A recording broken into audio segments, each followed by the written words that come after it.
Britain's power and influence has declined since the beginning of the century. And the question is this a trend we can reverse?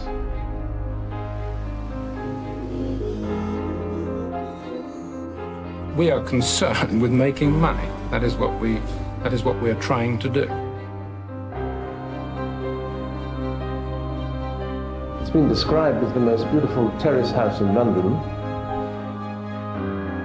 The abuse of business and financial power. You lied. We shall have a harder Christmas than we have known since the war.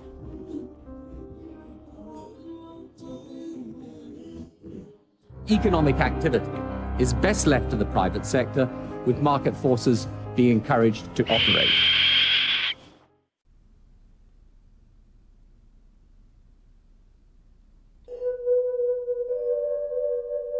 The summer of 1976 was one of the hottest on record.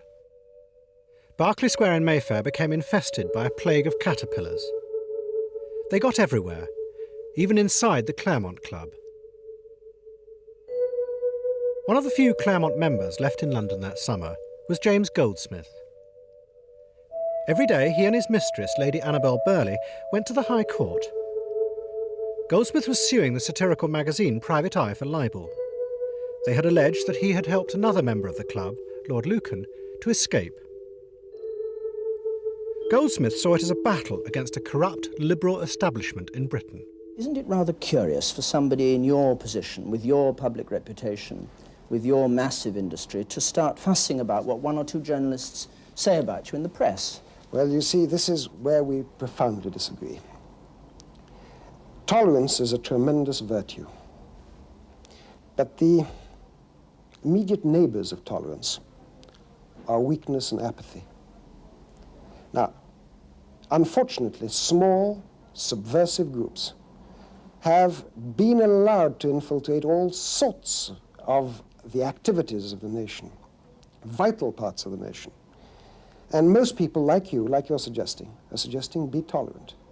Well, I'm suggesting to you that tolerance of extremists who are trying to destroy our society is not a virtue. I believe that it is cowardice and treason.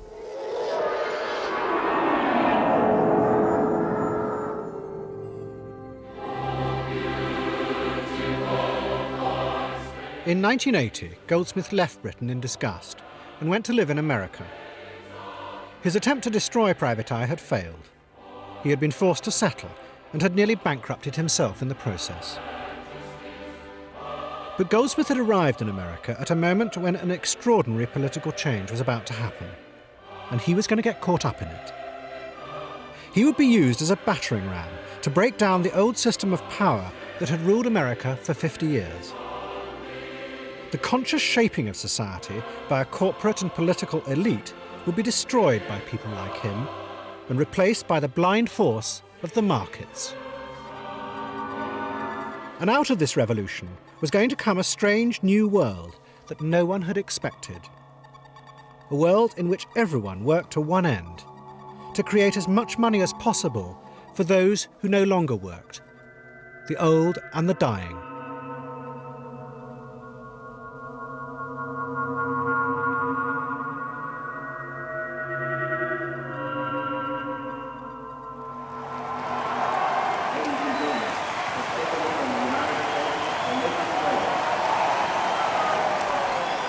The economic ills we suffer have come upon us over several decades. They will not go away in days, weeks, or months, but they will go away. They will go away because we, as Americans, have the capacity now, as we've had in the past, to do whatever needs to be done to preserve this last and greatest bastion of freedom. In this present crisis, government is not the solution to our problem. Government is the problem. Nancy, Nancy, Nancy with a laughing face.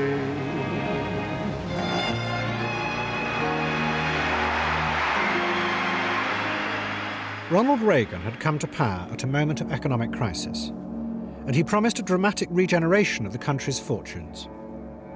But not by government, which he blamed for having led America into the chaos. His solution was to give power away, to Wall Street and to the financial markets.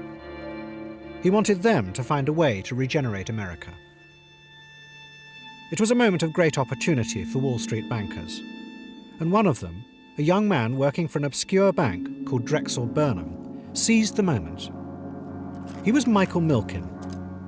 He had invented something he believed could regenerate America. It was a way of raising vast amounts of money for the sort of businessmen other banks would never touch.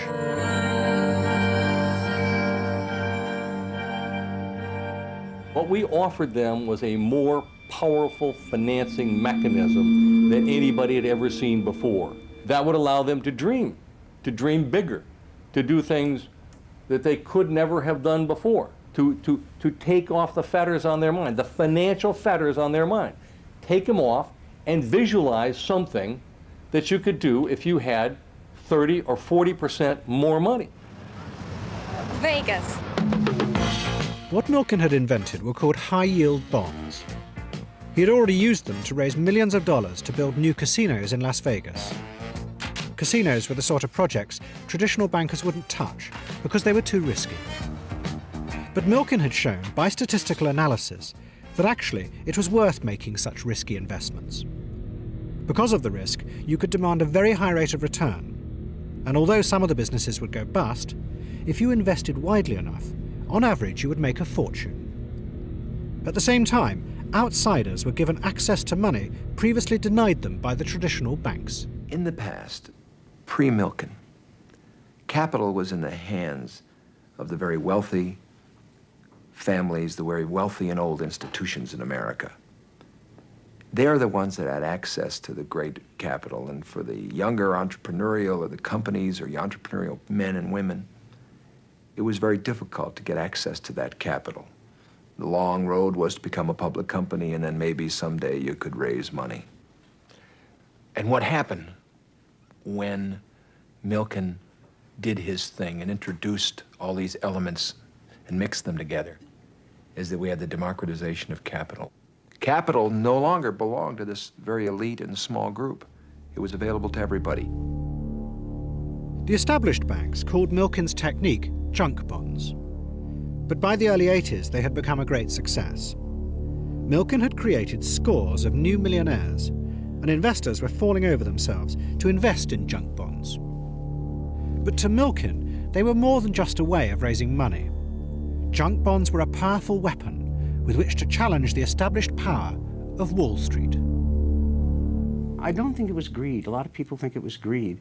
I think it was power. A lust for power drove him. I mean, I think it really made him, feel like, he felt he had a kind of a messianic thing. He really felt he was making a new world in Wall Street, and that he, was its arbiter. You ain't seen nothing yet. You ain't seen nothing yet. You ain't seen nothing yet. In Reagan's new America, Milken realized that the junk bond would become all-powerful. As one of his first acts, Reagan had loosened the rules governing the takeover of companies. This meant that Milken, using the vast amounts of money he could now raise with his high-yield bonds, could attack the giant corporations of America.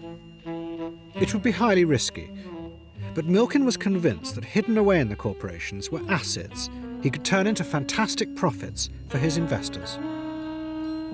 But Milken needed frontmen, ruthless, greedy outsiders he would fund and who would fight the vicious takeover battles for him. And in New York, he found the perfect candidate, James Goldsmith. I believe in change, and I believe without change, you have decadence. Is it a coincidence that companies like the Bank of America, even General Motors, all these huge American companies, not to speak of the British ones, and not to speak of the ossified French ones, are becoming less and less competitive because they haven't dared undertake change? So if the choice is the harshness of change or the softness of no change, the ultimate result of the latter is infinitely worse. It's like saying it's too harsh getting up in the morning, why not stay in bed? It's very harsh and dangerous to go out into the street. It's exactly as though you said, in nature, there can be no continuity in nature because they're predators. And in fact, there were some game reserves set up by some well-meaning people who said this is horrible, these poor animals should live constantly under the threat of predators. Those animals subsequently became degenerate and died because predators are a necessary stimulant. And if you eliminate predators in business and just create comfortable bureaucracies and monopolies with no predators, you will have a dead industry. The prosperity of the country will shrivel away, and your people will suffer infinitely more than by being subject to the constant stimulation of threat and competition. Well, he was a very egotistic type of man. He knew what he wanted. He knew what he wanted to do, and he didn't have great respect for most of the managements that he started to go after, and he thought these companies were sitting ducks, which they turned out to be. Good management does not stop at the mill door. A company picnic is a common example of industry as a social enterprise, and there's nothing cynical in saying that this pleasant scene of people eating barbecued chicken is a symbol of good business. For good fellowship begets cooperation, and cooperation is what turns out more and better goods, means more sales, more profits, more wages, and more fun for everybody.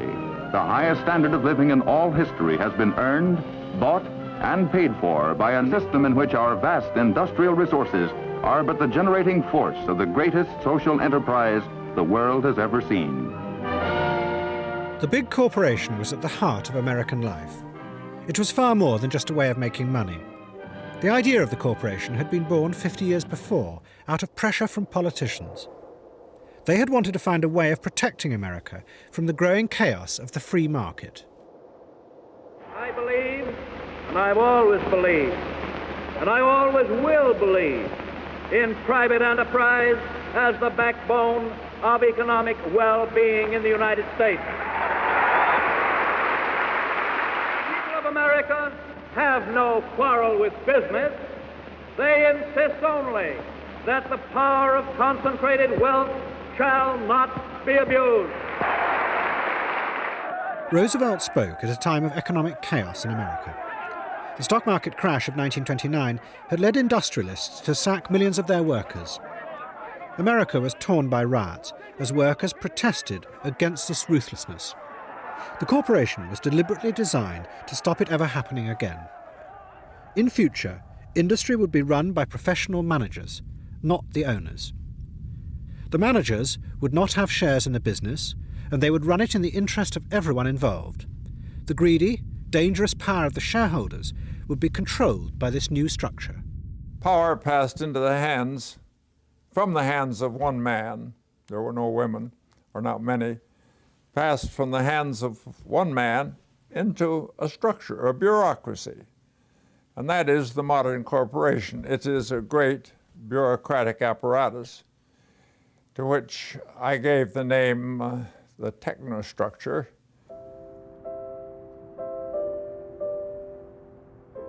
The modern corporation is a group exercise, and power depended on position and not stock ownership.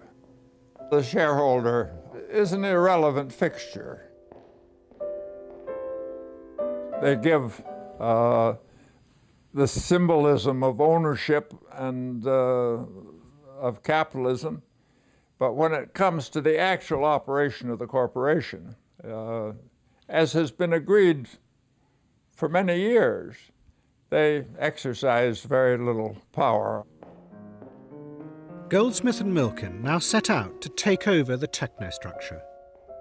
They would do it by borrowing billions of dollars with the promise that they would repay vast interest.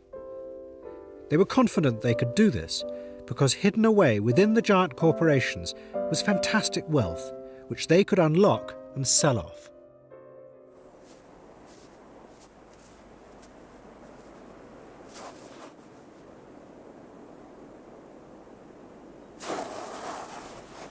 In 1984, Goldsmith and Milken made their first major assault. The Crown-Zellerbach Corporation owned vast forests throughout America. From the timber, they made many of the paper products sold in America and employed thousands of workers. The Zellerbach Corporation was run from San Francisco by an elite group of international managers.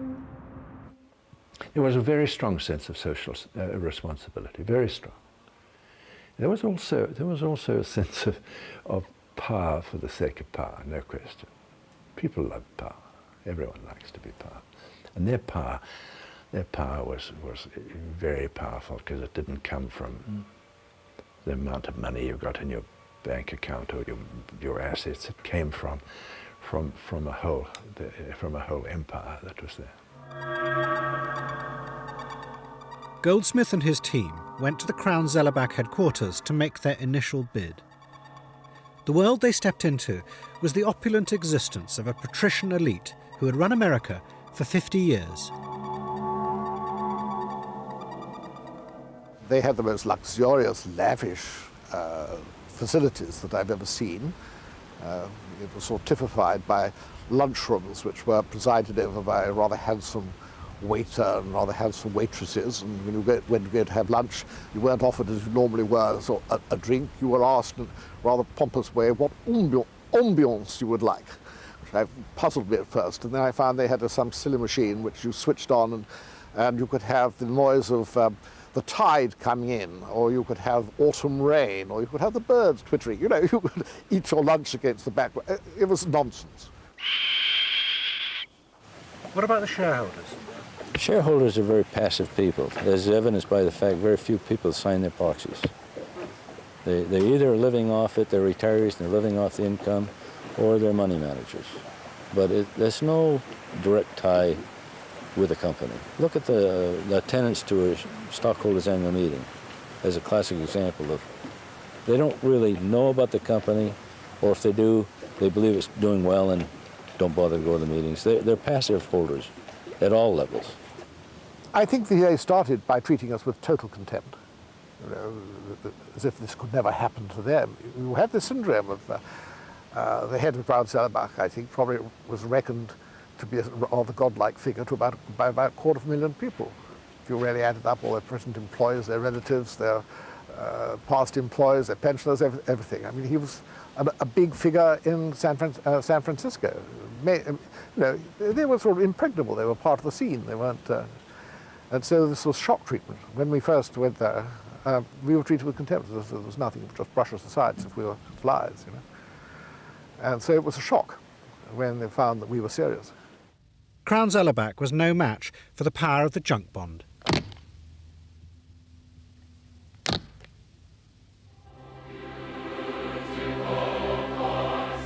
Using the borrowed money, Goldsmith simply bought up the shares of the corporation, and there was nothing the managers could do to stop him. Overnight, he became one of the biggest landowners in America. Goldsmith immediately began tearing the corporation apart. He sold off factories and sacked thousands of workers. He did this to pay back the interest. He also made a vast profit for himself. But to the Drexel bankers, it was the reconstruction of America by the power of the market. Hostile takeover, okay? Hostile to whom, okay? It's not hostile to the shareholders, the owners, okay? It's not hostile to the workers. Except for those who get sacked. It's not hostile to them. I wish to God that we'd have had a hostile takeover movement in the 50s. We'd still have a steel industry to speak of in the United States of America, okay? We exported all those jobs to Southeast Asia because we wouldn't make the decisions within our corporate structure here. And everybody says, oh, bust up, junk bond, hostile takeover? Give me a break.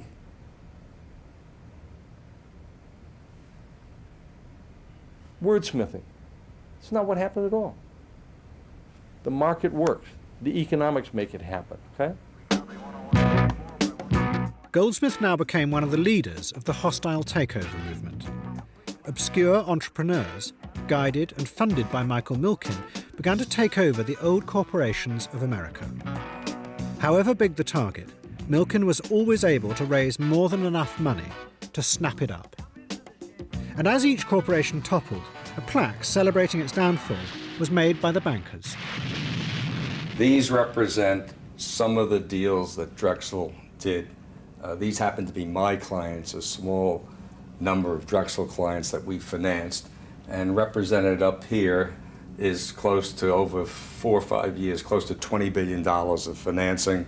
An example, there's the National Can deal of $365 million for Nelson Peltz. There's the different tranches of financing for Ronald Perlman of Revlon, which comes to $3 billion approximately. Most of these were all debt deals that Milken created for the 80s. Junk bonds. Yeah, high yield bonds. We can say junk bonds, we can say high yield. You prefer high yield? Doesn't matter now. What Milken personally built was a network that in effect operated like a takeover mill. You know, identifying, teeing up, and blowing away companies. Identify them, tee them up, blow them away. Identify them, tee them up, blow them away.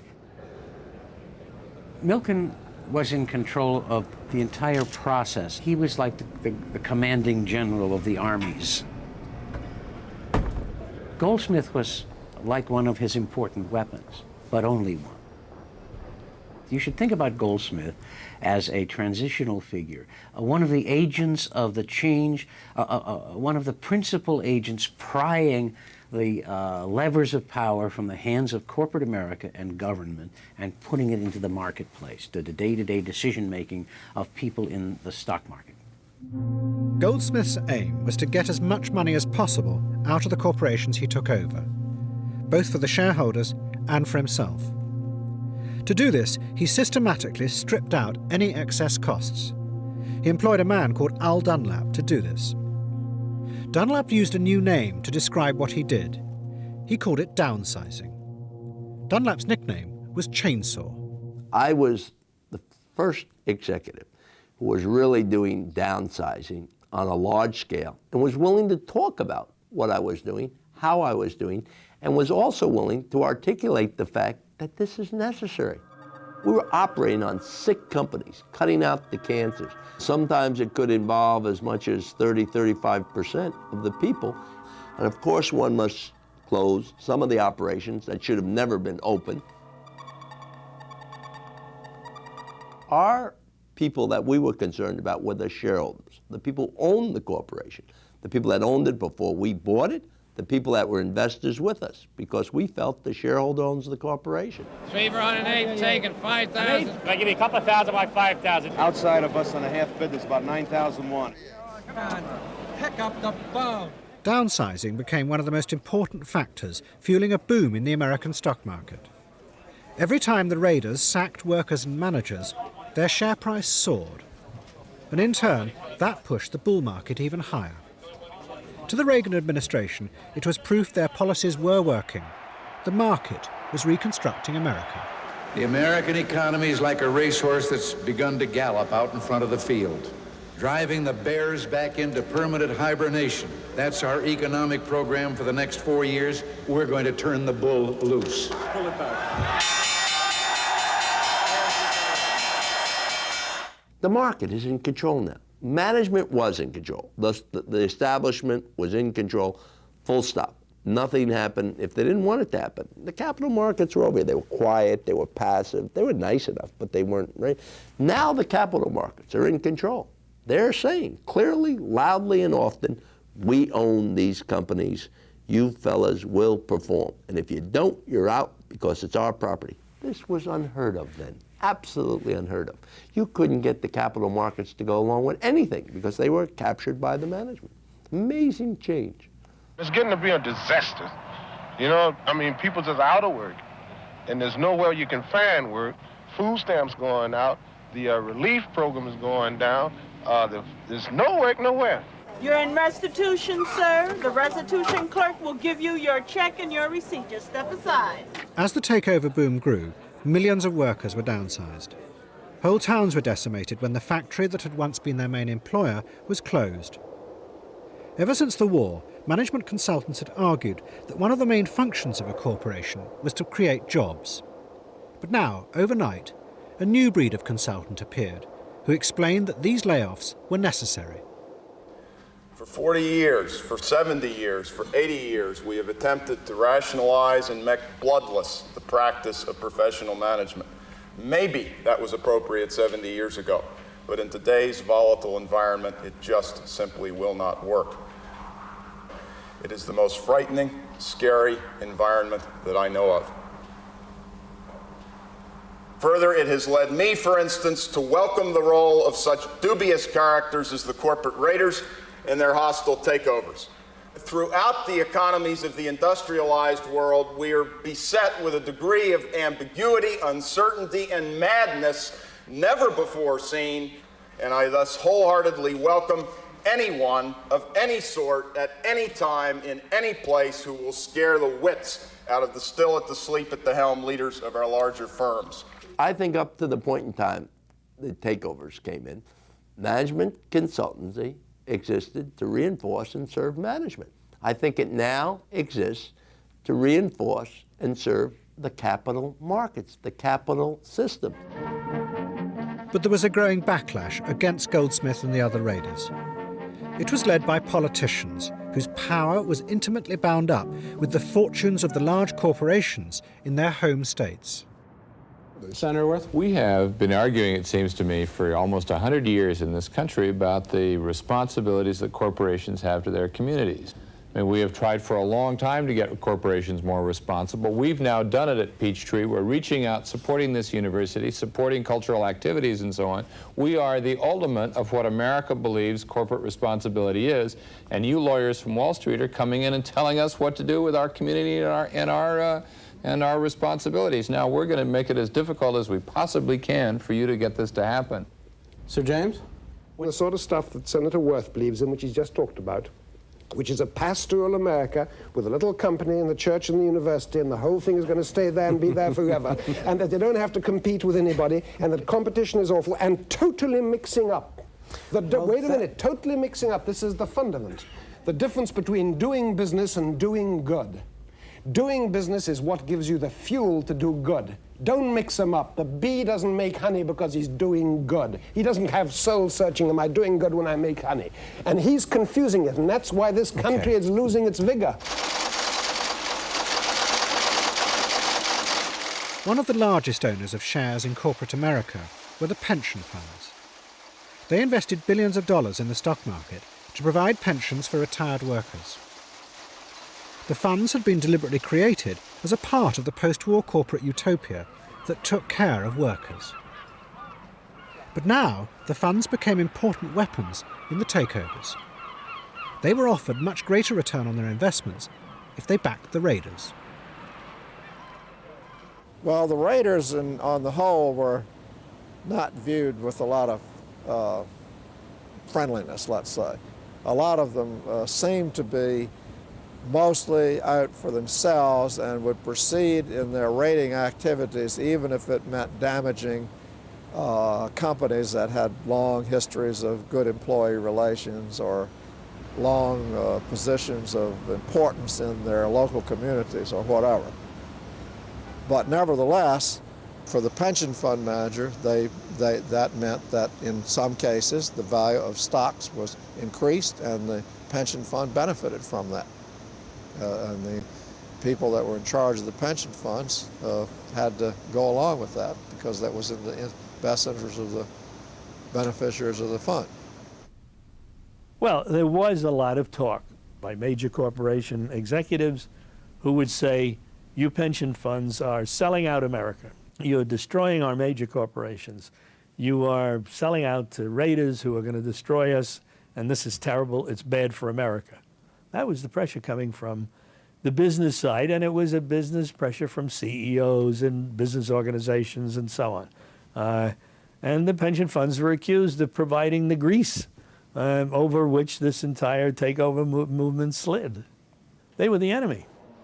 The quiet men who ran America's pension funds found themselves in a terrible trap.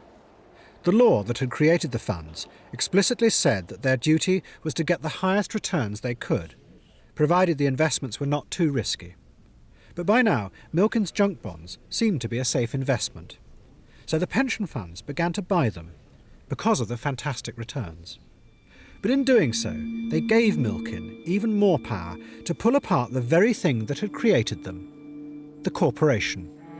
The law didn't specifically say support the raiders. What the law said was that the pension fund fiduciary had to act in the exclusive, is the word in the law, the exclusive interest of the participants and beneficiaries of the fund, not in the interest of the company that set up the pension fund. Milken getting access to pension fund money was the single breakthrough event that took him from a powerful, fast-rising force to the dominant force in the takeover boom of the 80s. Okay? That was the key, because he had really tapped a $600 billion plus source of funds that no one else in that deals business had managed to tap. And when you got hold of that? Well, there was nothing that could stop it.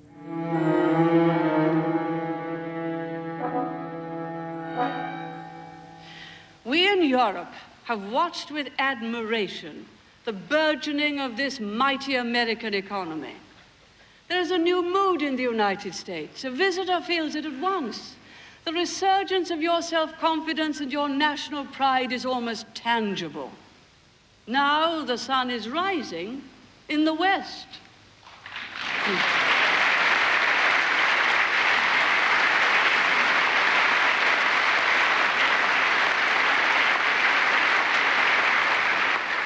Many of the policies you are following are the policies we are following.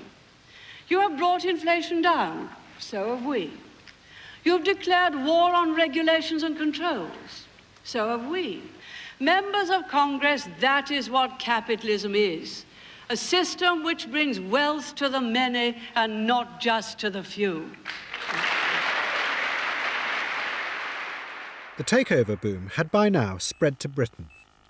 The large companies that had dominated British life since the war were being attacked and torn apart by a small group of raiders. They were led by another member of the Claremont set, James Hanson. He was a close friend of Goldsmith's, and like him was a true believer in the power of the free market. The market is it.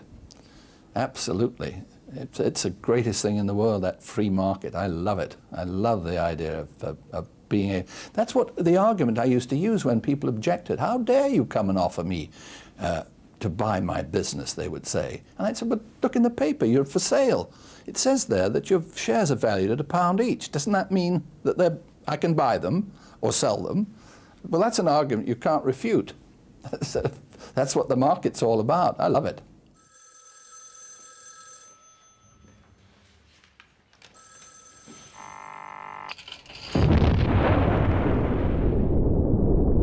And as in America, hundreds of factories were being closed and thousands sacked in order to maximise the return to those who had backed the raiders.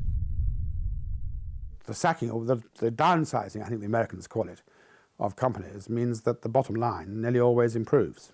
Profits nearly always improve because you get rid of one of the more expensive overhead items, which is wages. And your share price goes up. And your share price goes up.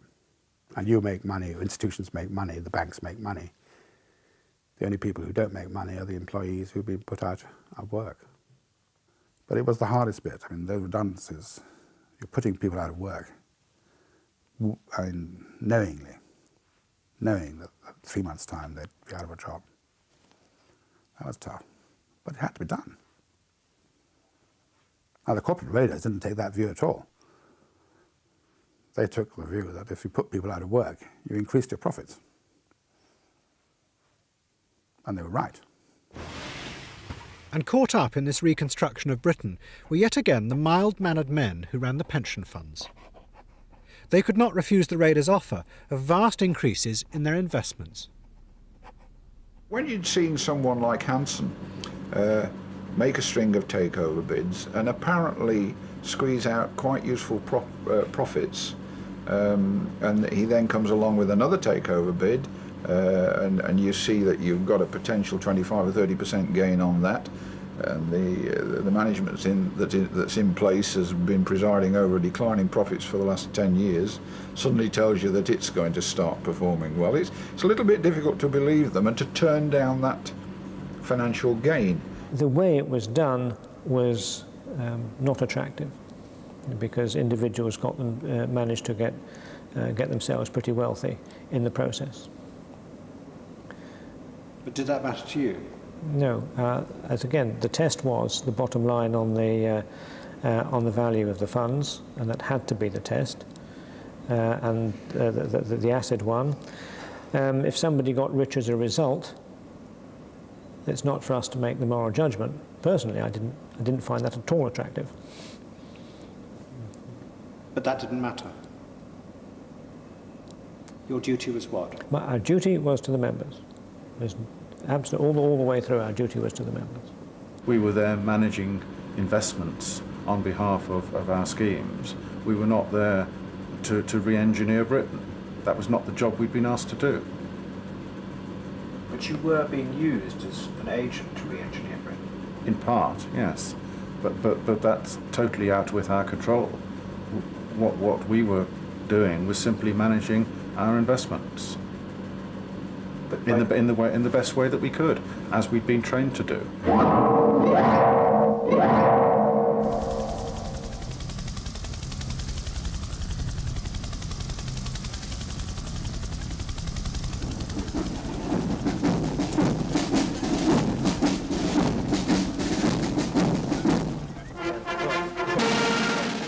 By now, the man who had started the takeover boom, Michael Milken, had become one of the most powerful men in America.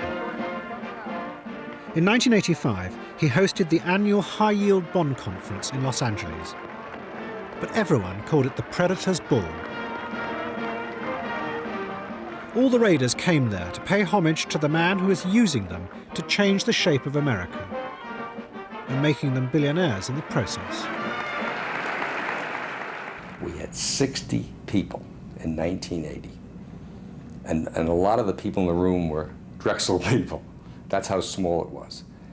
In 1985, 5 years later, we had 3,000 people and hundreds of companies presenting and hundreds of companies coming. So there were 3,000 people moving there from 85 through 89 when it all ended. So that was a snowball effect. And it reached the point where if you were any entrepreneurial guy in the world, you had to be there, because you knew we had the ability to finance whatever you were looking at. So it just snowballed. I mean, it was standing room only. It was the toughest ticket to get in the world. At the end of the conference, all the guests were treated to a video designed by Milken. It showed his vision of the new America that was being created by the destruction of the old corporations.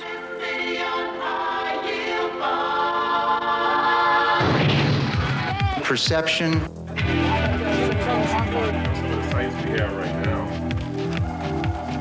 and reality, to accept change, to resist change. High-yield bonds. And as it ended, Michael Milken received the final blessing. And out walks Frank Sinatra. Frank Sinatra walks over to Michael Milken and he says, "Hey," he says, "aren't you that junk bond guy?" Michael says, "Yes, I am." He says, "Here, make sure I got plenty of junk bonds." Walks further on the stage, the curtain opens, his 22-piece stage band, Frank Sinatra turns around, he looks out and he says, "Start spreading the news." I was 15 feet tall. Nothing bigger was ever going to happen in the world. I mean, it was amazing. You know, we had come from nowhere and we had Frank Sinatra and his stage band and he's saying, "Start spreading the news." Come on, get out of here, right? Well, people are upset by vulgarity. And vulgarity is to some degree a sign of vigor. It means that new people coming from nowhere are making it. It's the old American dream. Anybody can become a millionaire. So if we want change, if we want vigor, we're going to have vulgarity. It's one of the things which irritates, but which is necessary. Milken destroyed a world that was run by privilege, by old school ties, by professional politicians, and turned it into a free-for-all where the marketplace decides day by day, even minute by minute, who will have power, who will have wealth, and who will not. Milken surely understood his power, but he felt that it was in the end a benign power, a power that was better for the country that he was exercising that power than that he were not, because he really felt he was democratizing the process of the getting of wealth and power. It's going up. It's all going up.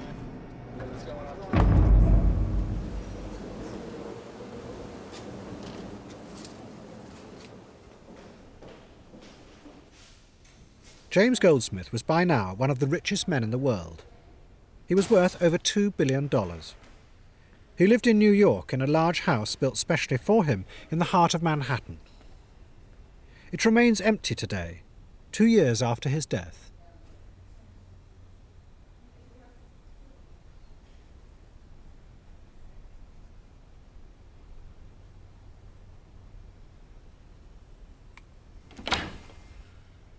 But Goldsmith was beginning to suffer from delusions of grandeur. He forgot that he was no more than a creature of the banks. And having taken over control of industry from the state, he decided he now had the power and the money to take over foreign policy as well. And the first thing he decided he would do was undermine the Soviet Union. Goldsmith believed that the growing anti-nuclear movement in the West was completely controlled by the Soviet Union. So he, and a number of other right-wing tycoons, set up a private organisation to undermine the peace movement. Goldsmith was going to privatise Western intelligence. Privatised counter-subversion was the attempt we made to take over the job that had previously been done by our counter-subversion service, which was MI5. And we were able to do that because we had support from a number of tycoons in different countries who aimed at the collapse of the Soviet system. I hesitate to reveal who other people were apart from Jimmy Goldsmith, who supported us. But I dare say, given the passage of the years, that Rupert Murdoch would not object to my mentioning his name. We shall overcome, a kind of unofficial anthem of the world peace movement. Goldsmith's main target was the World Peace Council, an innocuous and ineffectual organisation. But he was convinced that it was a sinister Soviet front.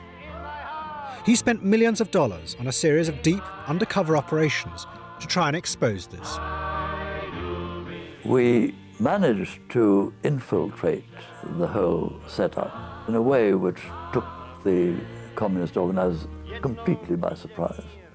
For example, when the World Peace Council meeting started in Copenhagen, two of our members had a banner, a very broad banner, which they unfurled, and they walked towards the podium so that the people in the audience could see behind what was written on the banner. Welcome to the KGB's peace conference. And of course there was a lot of laughter and a lot of shouts of indignation on the part of the communists. We can and shall save this world and save our children. Our children shall live, shall dance, shall play. All the children of the world, all the children of all the countries. Obviously, when Jimmy Goldsmith and other supporters of ours heard about this, they were delighted. And they felt vindicated. They felt that they had been supporting the right organisation. Goldsmith's attempt to bring down communism was little more than a joke. But he increasingly saw himself as a powerful spy master. He paid for defectors to fly over to America on Concorde, where he personally debriefed them. One defector, called Oleg Bitov, wrote a description of his meeting with Goldsmith. Передо мной был Джеймс Голдсмит, тот самый, у которого в руках было пол Америки. Он сидел, положив нога на ногу, и жевал сигару, толстую, как фабричная труба. Окружение было соответствующим. Подлинная мебель времен Людовика XV, скульптуры Бенвенуто Челлини, Вот только книжные полки были пустоваты, пара детективов да биржевой справочник. Он был убежден, что врагов коммунистов вполне можно победить универсальным оружием, бездонным кошельком. Иллюзии своего всемогущества и тщеславия не имели у Голдсмита пределов. Вот и сейчас он выпустил клуб сигарного дыма и, решив продемонстрировать свое влияние, предложил устроить мне встречу с президентом Рейганом. Он даже поднял телефонную трубку, хотя это был уже чисто театральный жест. Из газет я знал, что Рейган только что утром отбыл в Европу.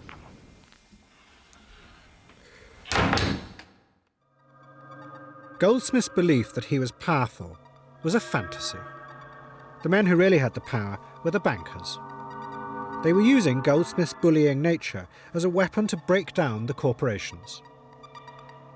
But the bankers themselves were about to fall from grace, and Goldsmith would be left helpless and exposed. It began with a Wall Street dealer called Ivan Boesky. He had become one of the most important figures in the takeover movement. The moment he heard rumours of a takeover, Boesky bought millions of shares in the target company. The raiders needed them, and Boesky then sold them on for a vast profit. He constantly searched for the slightest clue to a takeover. Information to Boesky was everything. He had immense computer intelligence network. He had paid spies everywhere. One of his operations was said, for example, to track the movements of all the corporate jets in America, airport to airport.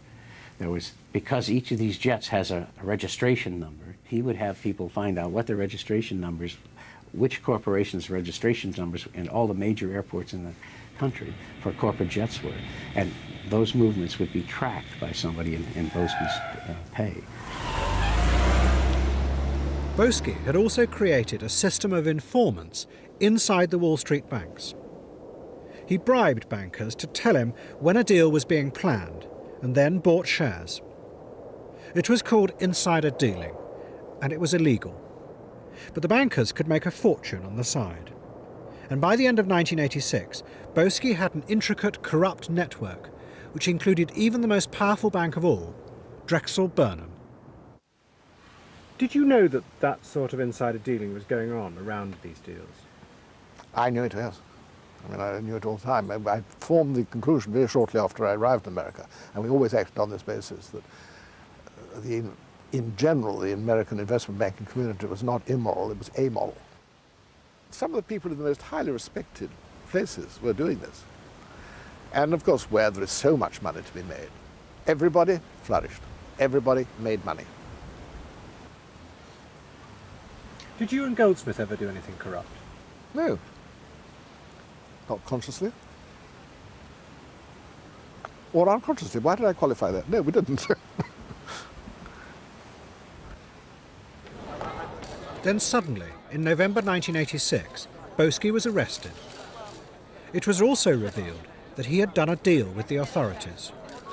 In return for naming all the bankers he had bribed, he would receive a lighter sentence. The New York District Attorney revealed that the takeover movement was riddled with corruption. As a result of his cooperation, we are examining things that we weren't examining before. And you know we wouldn't have been doing it without Mr. Boesky, because it was going on before and we weren't doing it. As a result of his cooperation, a substantial systemic problem in the financial community was revealed, and revealed in a way that moved us to try to make changes. Very suddenly, this whole other life of theirs is being revealed, very often for the first time to numerous colleagues, to their families, sometimes to their wives. That's a shattering experience. In fact, they're seen usually as very shrewd, very capable, very industrious, and yet there's this whole other side to their life in which they're cheating and lying and stealing, which they keep secret.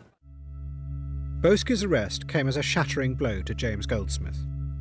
He was in the middle of the biggest takeover yet attempted in America, for the tire company Goodyear. It had caused an outcry, and the revelations of corruption in the takeover movement gave politicians the chance to try and reassert control. Goldsmith was summoned to Congress to explain what he would do to Goodyear. You're deciding how Goodyear ought to operate, and my question is, who the hell are you? Mr. Siebling, I made it quite clear in this document, Mr. Siebling, that I was an active investor, and I'm happy to define what I consider to be the role of an active investor. Well, I hope you'll make your response brief. I will do it by this answer, and I hope it'll be clear to you. An active investor is not a manager. He is not a particularist. He's not a man who thinks that he can double-guess management. He's not a person who thinks that he can do the job of management better than the manager that he can hire. But that's exactly what you're doing. I'll tell you what, no, sir, it is not. What I'm saying is an active manager has to ensure that the right management has to be in place, number one.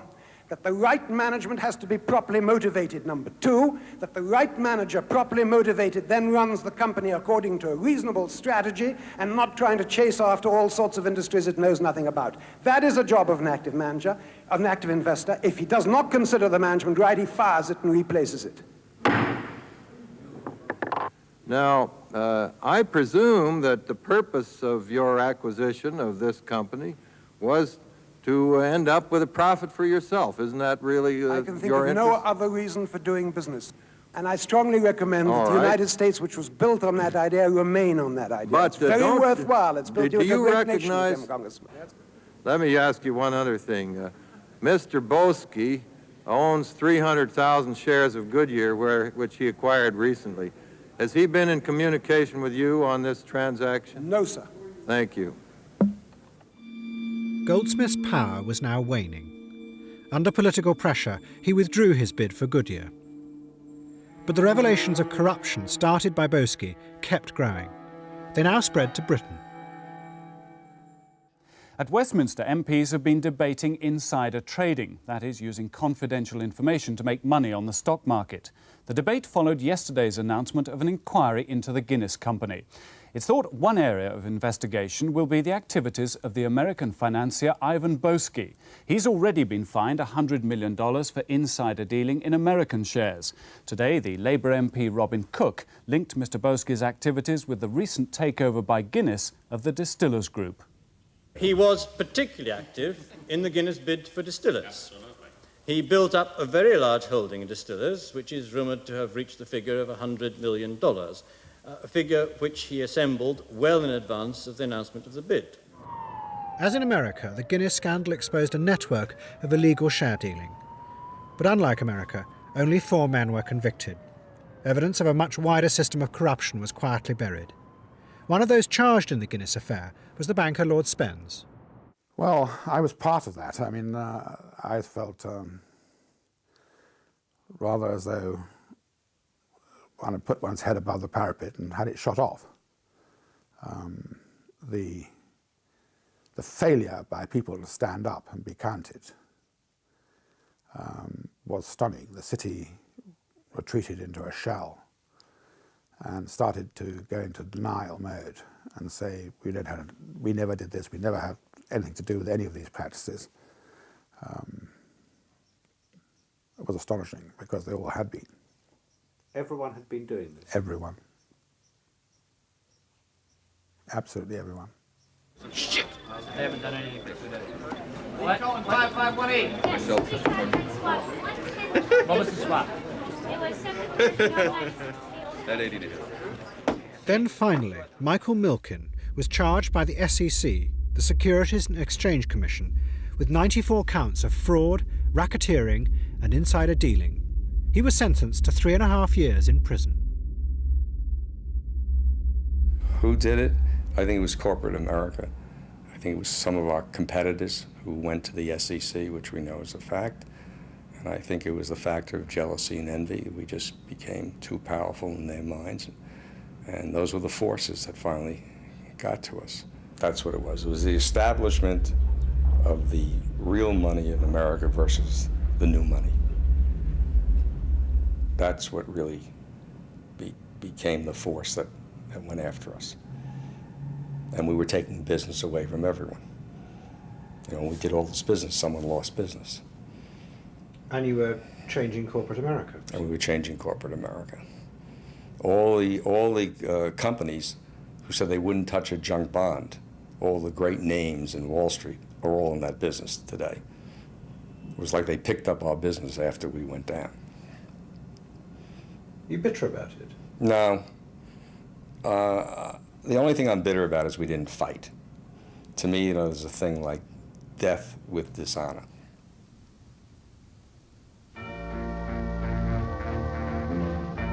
The Raiders' day was over.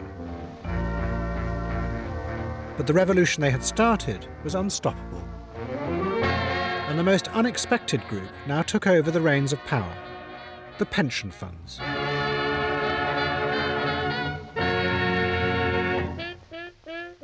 The Raiders had shown the pension funds how to squeeze vast amounts of money out of the corporations. It was what the law told the pension funds was their duty. So they now copied the Raiders, but on a much greater scale. The pension funds finally became raiders themselves, or at least the functional equivalent of raiders. They felt, well, wait a minute. If we were to exercise the kind of power raiders did, we wouldn't actually have to take over the company. We could force them to do all these kinds of things that would make the share price appreciate in much the same way, and we could take those profits instead of letting people like Sir James Goldsmith and his ilk take them. And is that what they did? That's exactly what they did. It's what they've been doing since the late 1980s.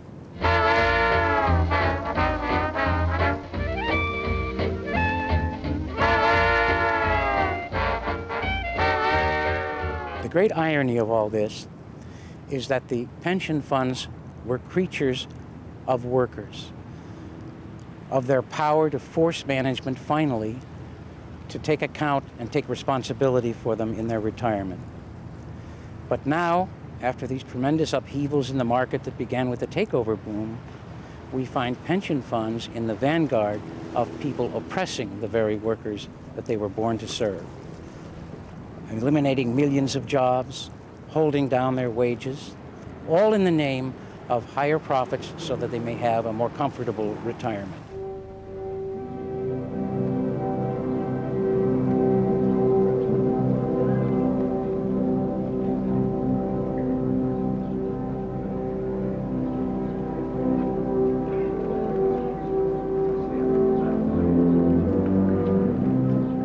It got to the point where we could not do a deal. It was impossible. And I remember walking in Central Park with Jimmy, and he said to me, "My dear boy, you know we'll never do another deal in America." I said, "I know that." He said, "People have gone mad.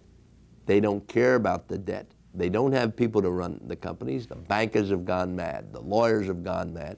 We will never get a company because we will not pay so much that will fail our investors." So he said, "It's over." And he said, "This is the end in America. The 80s are going to come to a close."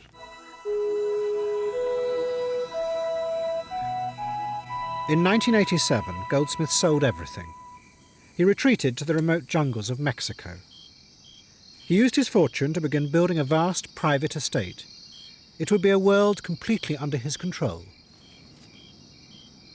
Goldsmith had been pushed aside by the large financial institutions he had helped to bring to power. They now ran American business, and his time was over. But Goldsmith was determined that one day he would return and reassert control.